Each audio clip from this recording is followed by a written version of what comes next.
சென்னை மணலியில் சென்னை மாநகராட்சிக்கு சொந்தமான பயோகேஸ் வெடிப்பு சிதைவில் ஆபரேட்டர் ஒருவர் உயிரிழந்துள்ளார். மேலும் ஒருவர் மருத்துவமனையில் அனுமதிக்கப்பட்டுள்ளனர். சென்னை மணலி பத்திப்பாளையம் அருகே சென்னை மாநகராட்சிக்கு சொந்தமான 5 மண்டலங்களில் இருந்து சேகரிக்கப்படும் குப்பைகளை திடக்கழிவு மூலம் பயோகேஸ் தயாரிக்கும் தொழிற்சாலை இயங்கி வருகின்றன.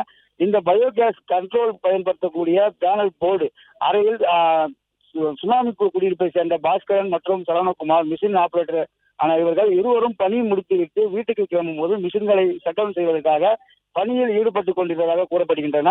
அப்பொழுது திடீரென மிஷின் வெடித்து அருகாமையில் இருந்த கேஸ் பிடித்ததில் அலுவலகத்தில் மேல் சுவர் இடிந்து விழுந்ததில் பாஸ்கரன் படுகாயமடைந்ததாக கூறப்படுகின்றது. இந்த நிலையில் தற்போது சம்பவம் அறிந்த மணலி போலீசார் மற்றும் பால்பண்ணை போலீசார் தீயணைப்பு வீரர்கள் மணலி, அம்பத்தூர், செம்பியம் என 10க்கும் மேற்பட்ட தீயணைப்பு வாகனங்களில் வந்த தீயணைப்பு துறையினர் அந்த பகுதியில் அப்புறப்படுத்தி உள்ளே பார்க்கும் பொழுது ஒருவர் சடலமாக இருப்பது தெரிய வந்தது.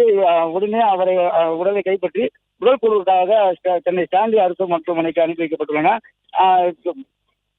இதனால் அப்பகுதி பரபரப்பான சூழ்நிலைகள் தற்போது உருவாகி வருகின்றனர்.